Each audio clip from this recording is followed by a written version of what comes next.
Kasama pa rin po natin dito sa studio si UP College of Law Dean Professor Gwen De Vera. Dean, kanina yan nabanggit din bago matapos ng press conference ng prosecution team, yung tungkol dun sa napigilan yung opening statement ni Congressman Laila De Lima. Tapos, I asked you about this. Ano ba yung sinabi? Conclusion of law? Opo. Parang ganun no? Can you explain this to Sige us? po. Kapag po kasi meron po tayong trial, ang purpose po ng trial ay para po magpakita ng ebidensya upang patunayan ang isang nangyari, naganap o bagay. No? So, ang usually po nun, pag meron po tayong ebidensya na ilalahad natin sa pamamagitan ng isang witness, ang ginagawa po ng mga abogado ay nagbibigay po ng tinatawag nating offer of evidence. Yun po yung unang ginawa ni Rep. Chua na sinabi niya kung ano po yung kanilang pakay sa pagtawag kay Ms. Constantino bilang testigo. So kung mapapansin niyo po, ang sabi po ni presiding officer na sana po yung statement ni Rep. De Lima ay pwedeng isinama na lang doon sa offer ng evidence. Kasi po, ang gusto nating iwasan ay para po doon sa senator judges, kasi sila po yung maghuhusga. No? At para din po sa publiko, hindi po mapangunahan kung ano po yung ilalahad ng testigo. Okay. So, ang pwede lang po kasi gawin ng testigo, gaya po ng gawa ni Ms. Constantino, ay patunayan yung mga sinasaad niya. No? So, halimbawa po, o meron cheque, ito po ay in-encash ni Gina Acosta. So, pinatunayan po niya yun dahil sinabi niya na nakita niya mismo na si Miss Gina Acosta yung nag-transact ng cheque. Kaya lang po, kung pupunahin niyo po yung naging, ang tawag po nila ay opening statement. No? Yung opening statement po ni Rep. De Lima, may mga sinasabi na po kasi siya doon na ang ganitong bagay o itong gagawain ay maaari na pong impeachable offense. So yun po yung tinatawag natin na conclusion of law. Alright, so sa ngayon naman po, Dean, kasama rin natin sa Senado. Again, si Joseph Morong. Joseph, pasensya ka na kanina, naputol dahil nagsimula na yung press conference ng prosecution team. So Joseph, pahingi naman ng update. Ganyan talaga buhay, Maki, pero katatapos lamang ng press conference itong prosecution. Just 2 points, no?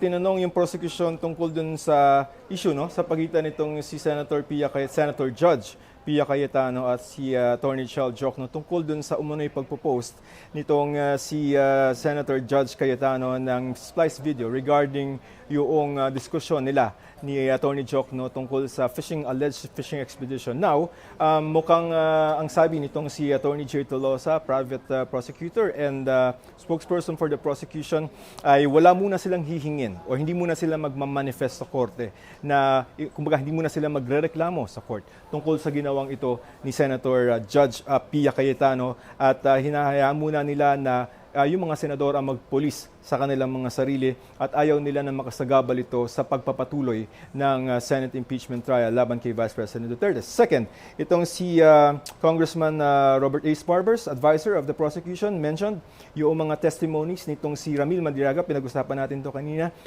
na nagko-corroborate yung mga sinabi nitong si Madriaga dun sa House Committee on Justice hearings dito sa testimonya nitong si Land Bank Manager Constantino. But that's jumping the gun, Maki.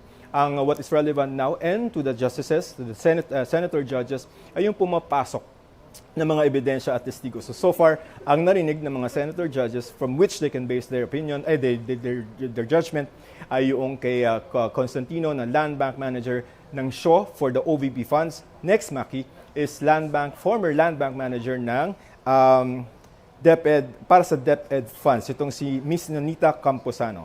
So nakita natin 500 million. Later, when we start 12:30, we will see naman yung 112.5 million na budget ng DepEd, Maki. Maiba lang kanina, naitanong mo na rin to no? Dahil pero napag-usapan din kasi, or naitanong din kasi dun sa press conference ng prosecution team tungkol dun sa post na na-splice. So may update, may nakausap ka na tungkol dyan sa, sa Senate regarding kung ano yung, what's next? Kanina, si Attorney Tongol, kasi sabi niya, si Attorney Tongol speaks on behalf of the Senate Impeachment Court. So mukhang ang attitude ng court, ma-encounter natin yan, Maki, in the course of the coverage, no? Yung passive court. Ibig sabihin, hindi aakto yung Senate Impeachment Court unless somebody raises it. So in this case, yung issue kay Senator Judge Pia Cayetano na pag-splice na video, pag hindi naman ni-raise yan ng prosecution at mukhang ayaw pa nila sa ngayon, ay walang gagawing aksyon na public itong Senate Impeachment Court through the presiding officer. So as things stand now, yung issue stays na hindi na i-raise officially inside the Senate Impeachment Court para maaktuhan o mapagbotohan man lang ng mga miyembro. So wala pa yan sa loob ng Senate Impeachment Court, Maki.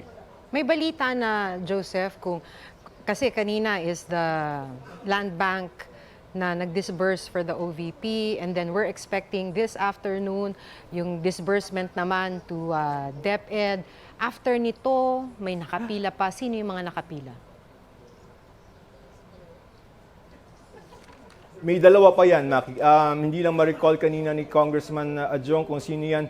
Pero ang tatandaan natin dito, Maki, ay itong paglalatag ng ebidensya ng prosecution and even the defense ay paglalatag ng kwento. So sinimulan natin yung paglalabas ng pera. So ang malamang ang kasunod niyan yung mga COA audits. Kung mali ba yung paggamit, may mga lalabas na dyan na pag halimbawa sa COA audits, improperly reimbursed, improperly liquidated, then papasok yung mga pangalan. Mary Grace Piatos, Milky something. Tatlo yan ang binanggit nila, but I don't recall the two. But yung Mary Grace Piatos, lumabas na yan, dito yan sa Article 1. Tapos, kung merong Mary Grace Piatos, totoong tao ba yan? So makikita natin, PSA. So as far as yung listahan ng mga witnesses is according to the narration of the prosecution kung papaano kinumit nitong si Vice President Sara Duterte yung alleged offenses, impeachable offenses under the Constitution, culpable violation of the Constitution, graft and corruption, and betrayal of public trust via the misuse and misappropriation of confidential funds of two offices, Vice President and the DepEd. Maki. Alright. Joseph, before kasi nakikita na nating nagsisimula tong pumapasok na yung ibang mga senator judges dun sa impeachment court. Maaga sila. Oo, maaga na pumapasok isa-isa. But before that, I wanna ask Dean Gwen, Dean, yung tungkol kanina kasi dun sa stipulation, Okay. di ba? Maproseso kanina, di madetalye yung pag-isa-isa dun sa dokumento na dala ng prosecution team. But nagkaroon ng sabi, ano ba to? Pwede bang stipulate na? May ganong point. Can you just explain to us, bago po tayo maputol dahil magsisimula na, what is that stipulation? Kadalasan po kasi kapag may dokumento na ipinipresenta sa isang testigo, kailangan po i-authenticate po muna yon na ito ay... Oops, I'm sorry, Opo, no Dean. problem Excuse po. me po. Mukhang magsisimula na po at magbabalik na ang impeachment trial sa Senado. That she can Tutukan situate natin. herself